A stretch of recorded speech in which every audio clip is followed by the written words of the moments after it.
something lots of the time, but learn something about a very important movement that can be really impactful when it comes to especially knee pain, I think, but also sort of various foot ailments as well.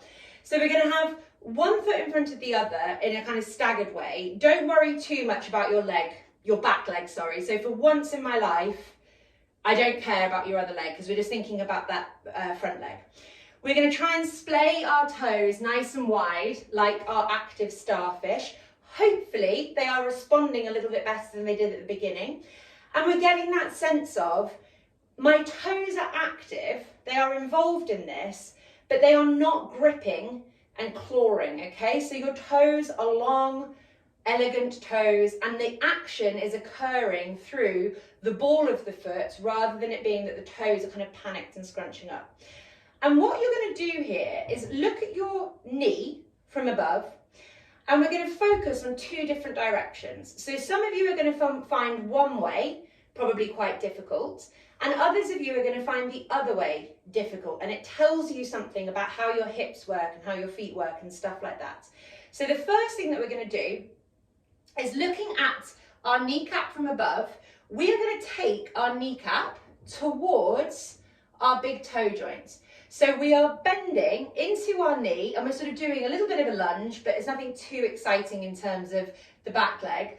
And you're just directing your big toe joint you're directing your knee towards your big toe joint. So you're just going to keep moving through that movement, stepping back onto the other leg and bending into it as much as you can.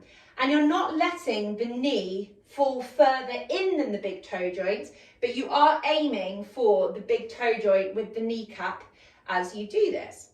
And you will probably find this fairly easy if you are somebody who has collapsed arches. Because if you have collapsed arches, effectively, it is this movement that is happening with every step that you take. So because there is a lack of strength on the outside edge of the hip, and because the shoe is deforming the foot into the other way, it creates this kind of collapse through the midfoot. There's nothing wrong, by the way, with this motion, but we just need as much of the other motion, which we're going to do in a second, to counterbalance it. So just mobilizing the leg kind of forwards and backwards, focusing on those toes remaining splayed and only going as far as you can without the toes clawing. So if you're really trying to bend your knee really far, you might then notice that your toes want to like grip on. Don't do that. Back out of the exercise. Find a point where you are in control of your toes. And we've done a few of those. And then we're going to change our kneecap direction. So we're going to take our kneecap towards the fifth toe and do exactly the same thing, but you're not allowed to lift your big toe joint up off the floor, and you're not allowed to allow your toes to claw as much as you can. So now we head towards the fifth toe joint, and we're bending that knee as far as we can forwards and backwards, but not going further than our toes want us to. And if you have collapsed arches, which I would say, in my experience with my clients, most of my clients have collapsed arches rather than rigid high feet, but there are people with rigid high feet. This in itself is a brilliant exercise to practice, because what it teaches you, what it teaches your body is it teaches your body how to track your hip onto the outside edge of the foot, which accesses the lateral muscles of the leg. So the outer hip, the hamstrings, the side of the calves, and you can feel and hopefully see and sense here that as you do this, the arch of your foot doesn't collapse. So we are teaching kind of supination of the foot, which means the lifting of the arch. And you will probably find this easy if you have quite high arches already, but you'll find it harder if your arches collapse. So we'll just do a couple more on this side. We'll do the other side. We've got one slightly horrible exercise that doesn't last for too long, and then we're going to do our standing at the wall pigeon-toed, and then we will be finishing. But we'll maybe just do like 3 or 4 of these more, really trying to keep the toes engaged with the floor without them clawing. I cannot explain how game-changing it is when you understand and start grasping what I mean about the toe thing, because when your toes work as they're supposed to, movement entirely changes, and you don't realize that until you have it, but it's almost impossible to describe it until you have it. Okay, so that's one leg. Now let's go and do the other. So same thing goes, we're not worrying too much about the alignment of our back leg or anything like that. We are just looking at our kneecap from above, and we're going to start off with bending into that big toe joint. So we're kind of taking the knee inwards. And I didn't say this before because it doesn't happen on my right hand side, so I'm sorry. This is my more dysfunctional foot.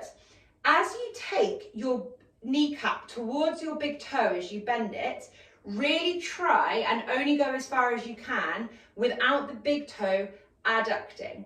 So if I go too far on my left knee, my big toe wants to go into like a bunion type shape. It wants to push away from the midline of the body, and I want to try and keep it in that abducted position where it's kind of in the middle. Hopefully that makes sense. So I don't want to go too far on my left side, because if I do, I then start moving my big toe inwards. I've got to keep that big toe in that abducted position, okay? And as I do that, and as I was holding it there, talking to you, I was really starting to feel things wake up. So do not let the big toe react to the movement that you are doing. It should be flat, it should be chilling, and it should be nice and wide as your body will allow you to. We'll do like 10 more on this side, really trying to find and focus the direction of that kneecap towards the big toe.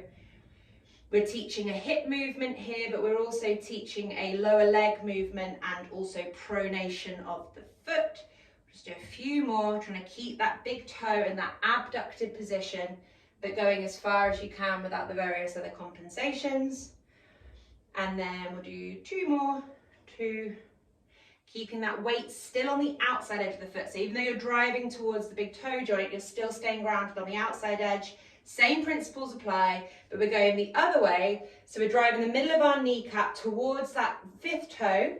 Hold it there for a second. The toes stay long and active. We're not lifting the big toe joint up off the floor here. We are staying grounded through the foot, but we are changing the forces that are occurring upstream, okay? So off we go. Trying once again, and again I'm reminded of it on this side because my left toe, big toe wants to compensate. Focusing on trying to keep that big toe grounded so that we work through the correct parts of the feet rather than the toes compensating. And I'll just keep on moving through this. And I don't know about you guys, but doing this with my right foot back behind me now, I feel so different through my feet than when I did at the start. I feel grounded, but at the same time very light. I just feel very connected with the earth and very powerful, but in a kind of soft way. I know that might make me sound crazy, but that's how I feel. When we have our Q&A at the end, hopefully others of you will feel the same. So we'll do 5, 4, 3. Oh, nice little click in my ankle there. That was good. 2. Oh, I just had something really weird happened in my foot. Okay, I need to do this one more. That was bizarre. Okay, so we've done that.